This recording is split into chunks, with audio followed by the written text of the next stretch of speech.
UKLO 1 year masters. No IELTS required up to 5 years visa. High visa success rate. దురదృష్టకర సంఘటనలు మనకి రీసెంట్గా Essentia pharma కంపెనీలో ఒకటి, నిన్న మళ్ళా పరవాడ ఫార్మాస్యూటికల్స్లో సినర్జీన్ అండ్ కంపెనీలోని 2 ఇన్సిడెంట్లు జరగడం జరిగింది. విషయం ఏంటంటే, ఎసెన్షియా ఫార్మా కంపెనీలోని ఇన్సిడెంట్ మనకి 2 o'clock ఆ టైంకి జరిగిన వెంటనే వితిన్ 45 minutes to 1 hour ప్రభుత్వ యంత్రాంగం అయిన మన కలెక్టర్ గారు, ఎస్పీ గారు, జేసీ గారు, అదేవిధంగా మిగతా డిపార్ట్మెంట్ వాళ్ళందరూ, fire department, NDRF, SDRF within 1.5 hour మొత్తం అంతా కూడా యాజమాన్యం అంతా కూడా అక్కడ చేరుకున్నారు. ఆ విషయం ప్రతి ఒక్కరికి కూడా తెలుసు. సుమారుగా అక్కడ జరిగింది చాలా అతి పెద్ద ప్రమాదం. ఆ ప్రమాదం నుంచి బయట కాపాడడానికి ఫైర్ డిపార్ట్మెంట్ వాళ్ళు కూడా ఇమీడియట్గా రెస్పాండ్ అయ్యి దగ్గర 15 మందిని రెస్క్యూ ఆపరేషన్లో రక్షించడం కూడా జరిగింది. అది గనక ఇన్ టైంలో జరగకుండా ఉండుంటే ఇంకా మనకి మృతుల సంఖ్య పెరిగేది. సీరియస్గా ఇంజ్యూర్ అయిన వాళ్ళు ఒక 20 మంది, కొంచెం పాక్షికంగా ఇంజ్యూర్ అయిన వాళ్ళు ఒక 18 మంది కూడా ఉండటం ఈరోజు ఇప్పటికీ కూడా హాస్పిటల్స్లో ఉండటం అనేది మనందరం కూడా చూస్తున్నాం. అంటే సుమారుగా 17 మంది చనిపోయిన తర్వాత అంతకు ముందే ఇమీడియట్గా రెస్క్యూ ఆపరేషన్స్లో కానీ, ఫైర్ని కంట్రోల్ చేసే విషయంలోని కానీ ఎక్కడ కూడా కాంప్రమైజ్ అవ్వకుండా డిపార్ట్మెంట్ వాళ్ళందరూ కూడా దగ్గర మంటలు ఆర్పిన తర్వాత ఆ రెస్క్యూ ఆపరేషన్స్ అన్నీ జరిగి ఏవైతే డెడ్ బాడీస్ని బయటకు తీసుకొచ్చారో ఆ డెడ్ బాడీస్ అన్నిటినీ కూడా కన్సర్న్ ఇక్కడ కొంతమంది ఎన్టీఆర్ హాస్పిటల్కి, కొన్ని కేజీహెచ్కి తరలించి మిగతా వాళ్ళందరినీ కూడా ఇమీడియట్గా ఎక్కడ హాస్పిటల్స్ ఉన్నాయో అన్నిటి దగ్గరికి పంపించడం జరిగింది. అయితే నన్ను కూడా గౌరవ ముఖ్యమంత్రి గారు అదే రోజు మాకు హోమ్ డిపార్ట్మెంట్ తాలూకా రివ్యూ అయిన తర్వాత సీఎం గారు నన్ను ఆదేశించడం, ఇమీడియట్గా మనం బయలుదేరి వెళ్ళామంటే బై రోడ్ నేను నైట్ 12:30కి ఇక్కడ చేరుకున్నాను. 12:30 నుంచి మరస్ట్ రోజు చంద్రబాబు నాయుడు గారు వచ్చి వెళ్ళినంత వరకు కూడా నేను ఆ ఫార్మా కంపెనీ దగ్గర నేను కూడా స్టే చేశాను.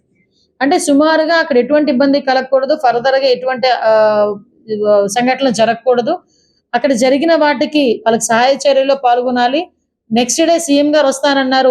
ఆ ప్రోగ్రామ్ కూడా మనం ఒకసారి దగ్గరుండి సార్కి అన్ని చూపించాలి, ఎక్స్ప్లెయిన్ చేయాలని ఒక మంత్రిగా ఉన్న నేను, కొనతాల రామకృష్ణ గారు మాతో పాటు ఎర్లీ మార్నింగ్ 5 o'clock వరకు మాతో పాటు ఉన్నారు. నేను ఎందుకు ఇవన్నీ చెప్తున్నానంటే, నిన్న పులివెందుల ఎమ్మెల్యే గారు ఇక్కడికి వచ్చారు. వచ్చి ఉషా ప్రైమ్ హాస్పిటల్లో ఉన్న వాళ్ళని సందర్శించి బయటకు వచ్చి ప్రభుత్వ యంత్రాంగం పట్టించుకోలేదు, అధికారులు ఎవరు రాలేదు, మంత్రులు ఎవరు రాలేదు, మంత్రులు ఎవరు స్పందించలేదు.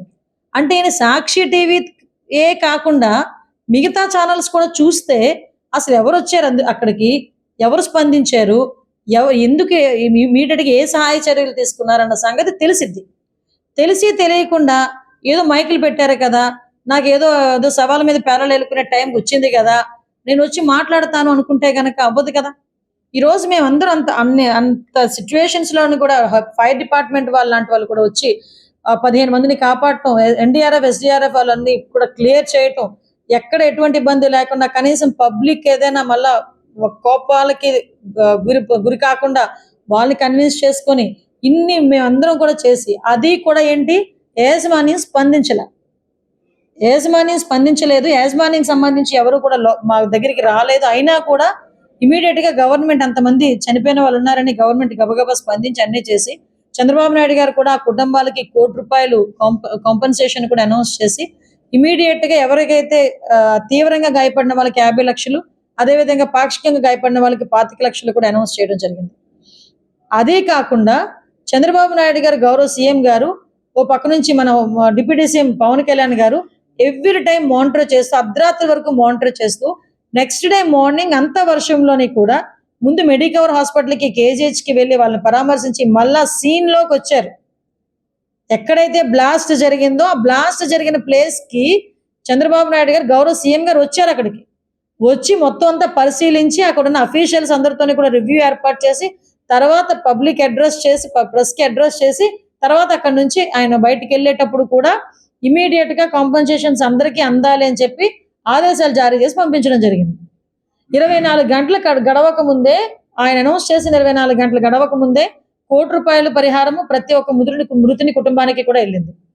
అతను మళ్ళీ అనౌన్స్ చేసి ఆయనకి 24 గంటలు కాకముందే ప్రతి ఒక్కరికి అకౌంట్లోకి డబ్బులు వెళ్ళినాయి.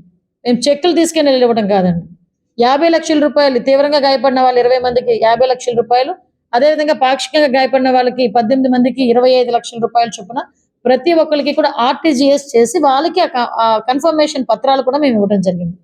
ఇన్ని జరిగితే కాంపన్సేషన్ ఇవ్వలేదు, కాంపన్సేషన్ అంటే ఇతను కాంపన్సేషన్స్ గురించి, ధర్నాల గురించి మాట్లాడతారు.